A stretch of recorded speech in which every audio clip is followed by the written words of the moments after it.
পুষ্টির অভাবই এই ঝুঁকিপূর্ণ হামের প্রভাব বৃদ্ধি করেছে। মায়ের দুধের তো কোনো বিকল্প নেই। আমরা এখন হাম তো আপনারা জানেন কি অবস্থা এখন ছিল, যাক সবার প্রচেষ্টা আমরা মোটামুটি একটা কন্ট্রোলের মধ্যে আনতে সক্ষম হচ্ছি। অনেক ডাক্তারদের সাথে আলাপ হয়েছে, একটা চাইনিজ টিমের সাথে আলাপ হয়েছে। আমারও কিন্তু ছোটবেলা হাম হয়েছে, আমার মনে আছে। এবং তখনকার মায়েদের একটা কথা ছিল, জন্মের পরে একবার হাম হবেই, একবার জল বসন্ত হবেই। মানে আগের দিনে শুনেছি, এবং হাম হয়েছে। এই নিম পাতা দিয়ে শরীর মধ্যে মরাইতো যাতে না চুলকায়। কিন্তু এখনকার হাম কিন্তু খুবই তীব্র। অনেক বিজ্ঞজনদের মতে পুষ্টির অভাবই এই ঝুঁকিপূর্ণ হামের প্রভাব বৃদ্ধি করেছে। মায়ের দুধের তো কোনো বিকল্প নেই। আমরা এখানে যারা 70-র কাছাকাছি বা 70+, আমরা কিন্তু মায়ের দুধ খেয়ে এখানে এসেছি। আমরা 6 মাস পর্যন্ত, 1 বছর পর্যন্ত মায়েরা দুধ দেয়। কিন্তু এখনকার মায়েরা বাচ্চাদেরকে ব্রেস্ট ফিডিং করাতেই চান না। এই পুষ্টিতে ভিটামিন খাওয়ায়া জাতিকে বেশি দূর পর্যন্ত সমাজ গঠনে, মানব গোষ্ঠী গঠনে আমরা হেলদি ভাবে গড়ে উঠতে পারবো বলে আমার বিশ্বাস হয় না। কবুতরের বাচ্চা খাই আমরা, খুব হৃষ্টপুষ্ট, তেল হয় অনেক। কোত্থেকে হয়? যারা কবুতর পালেন একটু দেখবেন কিভাবে কবুতরের মা কবুতরকে খাওয়ায়, মুখে ঠোঁটে ঠোঁট দিয়ে। আমার বাড়িতে অনেক লিচু গাছ আছে, আমি দেখি বুলবুলি পাখিরা তাদের বাচ্চাদেরকে মুখ থেকে খাবার খাওয়ায়। এটাও কিন্তু একটা অত্যন্ত পুষ্টিকর খাদ্য, তার পেট থেকে ওইভাবে আল্লাহ তাআলা ফর্ম করায় দেয়।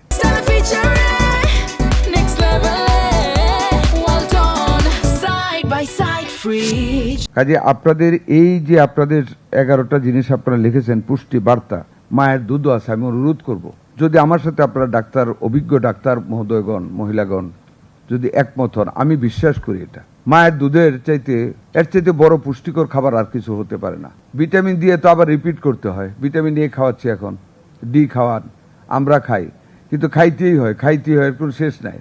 মায়ের দুধ যা একবার খেয়ে আসে 6 মাস থেকে 1 বছর, ওটার যে পুষ্টিগুণ, আমাদের মানব গোষ্ঠীর মানুষের শরীর গঠনে যে অবদান, এটা কিন্তু এন্ডলেস। এটা কিন্তু কমে না। এটা যে বীজটা গড়িয়ে দেয়, যে বীজটা আমাদের শরীরে গঠন করে, এই বীজটার কিন্তু পচন ধরে না।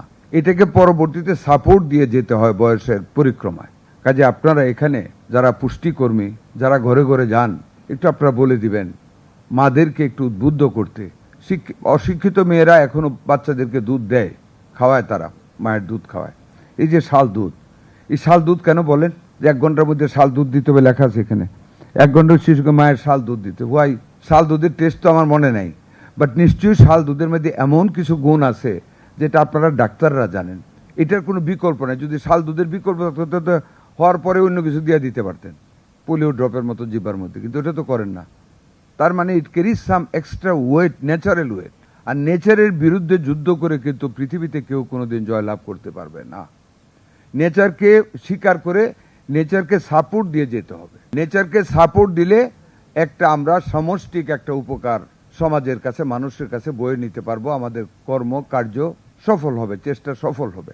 কাজে আমার অনুরোধ থাকবে আপনাদেরকে, যারা আমাদের নেতৃবৃন্দ, কর্মীবৃন্দ ঘরে ঘরে যান, মায়েদেরকে বলা যাতে করে বাচ্চাদেরকে 6 মাস থেকে 1 বছর পর্যন্ত বুকের দুধ পান করান। আমাদের অশিক্ষিত গ্রামীণ মহিলাদের মধ্যে এই রীতিটা এখনো চালু আছে।